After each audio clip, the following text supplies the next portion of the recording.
Welcome to Fast Newsletters. In this tutorial, I'll show you how to use the print newsletter. After logging into your Fast Newsletters downloads page, scroll past the title and past the e-newsletter section down to the print newsletter section. Look for this green box and choose the 2-page, 4-page, or EDDM newsletter, which is for U.S. Postal Service customers only. I'm going to choose the 4-page print newsletter for this example. I'll click that link, and that will result in a pop-up box that looks like this. Fill in each of these fields with the information requested. If you've typed in the information already, you can click once in the field and that will pull up a list of anything that you previously typed. So next month when you return to this list, you should be able to just click once to add any of the information that you had the previous month. When you're typing in information in any of these fields, it will show up exactly the same way that you type it in your newsletter. So in your phone number, for example, if you like to use dashes between the numbers, that's what you need to add here. If you like to use dots, you'll need to add those dots here. Same with your email. If you like to use capitals, make sure that you've typed those capitals in here. With your website address, make sure the www appears if that's what you like to use. The slogan is anything that you want. You could say, I'm selling San Diego by the yard. Whatever you add there will appear at the very top of the first page of your newsletter. But you don't have to add a slogan. You could add a message. For example, this is something I already typed in, so I'm just clicking on it. I wrote, don't forget to enter my quiz contest. See page 3 for last month's winner. That'll appear at the top of the newsletter. Company name and company address will appear in the return address area of your newsletter on the label page. The city, state, or province and postal code, you'll want to type those in, again, formatted exactly as you'd like to see it in the newsletter. Your license is optional. Then we come down to finish off with the thank you name boxes and the contest winner box. The thank you name boxes are there so that you can create some social capital by using the real names of people that you're currently working with. They can be clients that you're working with, somebody that gave you a referral. They could be service providers that you're working with that have helped you out. Each one of these boxes is for one name or for a couple's name. Or you could add a sentence. Let's say that you wanted to say, thanks Bob Smith for all the help that you gave us in preparing our listing for the market. That's quite a long sentence, so it'll probably take up the space occupied by these other two boxes. So you wouldn't add anything into these two boxes if you used a sentence. You'll also want to make sure when you go to your newsletter, which I'll show you in just a minute, that the format has remained correct if you've added an extra long sentence here. For now, I'm just going to put in names. So you can see how that looks when you add 3 names. And you can even add a short sentence and that won't break to another line, so you're fine with something like that. Contest winner is for the person's name that you choose out of all the people that sent you by email the quiz answer to your previous quiz contest from the previous month. So in this case, I chose Adrian McAdams. Now I'm going to submit the data. It's going to merge the data into the newsletter itself using merge tags, so I'm going to click to generate the newsletter. At this point, it'll pop up the download box. Just click that blue box, and then it'll invite you to open Word, which you do want to do. Now at this point, your onboard security software is scanning that download, and so it could take anywhere from 30 seconds to as long as a minute and a half, I've seen it, depending on the speed of your computer. You're done with this pop-up box, so you can just close that window.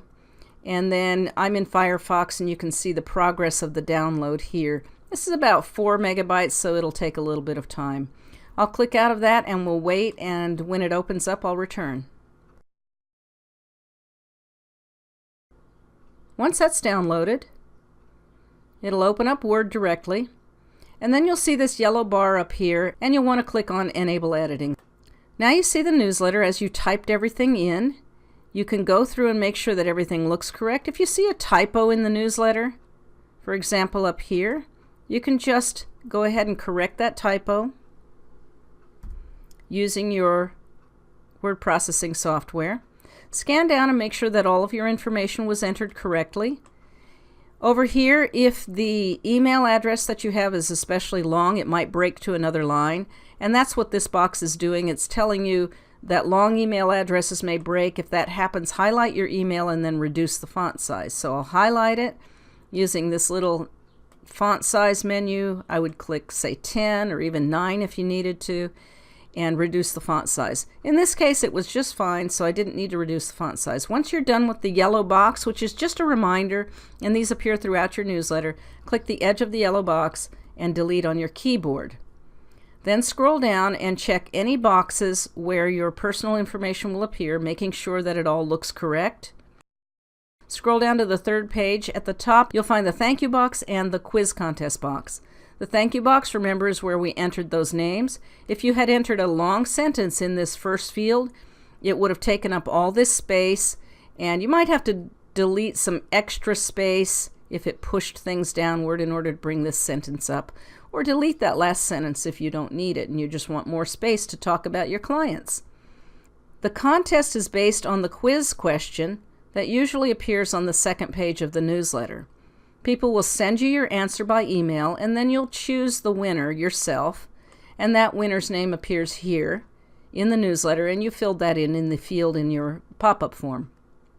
You don't have to use a $10 coffee card. You could use a $5 card.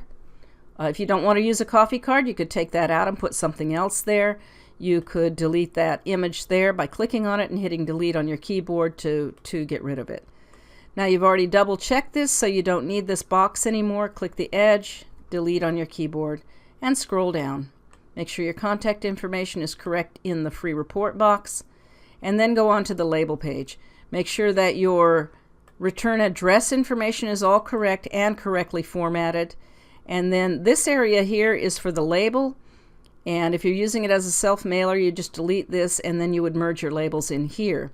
If you're going to be putting it in an envelope or you plan to pass it out in person, then you'll want to add content here, and I'll show you how to do that in the advanced editing tutorial, which is a different video. So for now, because I'm using it as a self-mailer, I'm going to click that, delete the box, and scroll down to the bottom. The very bottom, just make sure your contact information is all correct. And sometimes inside the text of some of our articles, we'll also have merge fields. In this case, your URL appears. To insert your photo, click once to activate the photo. You'll see the little dots around the edge. And then right-click with your mouse. If it doesn't happen right away, do it again. And then choose Change Picture from the floating menu. So you right-clicked, choose your photograph from your own computer where you have it stored. And I'll just choose this placeholder image. And you can resize your image. Depending on your original image, it'll have different dimensions than the placeholder. And Word will automatically resize that accordingly. And then you can fiddle with it a little bit by using your mouse button to drag these corners in and out to change the size. And you can move it around just by holding your mouse in the middle and sliding the picture around. Do the same with your logo. Click once. With your left click, right click to open up the floating menu, change picture, choose your picture from your own computer, and then resize and move it around as you like. When you're finished with that, delete the yellow box, and the newsletter is now complete and ready to send. And I'll show you how to change articles and change coloring of your newsletter in the advanced editing tutorial.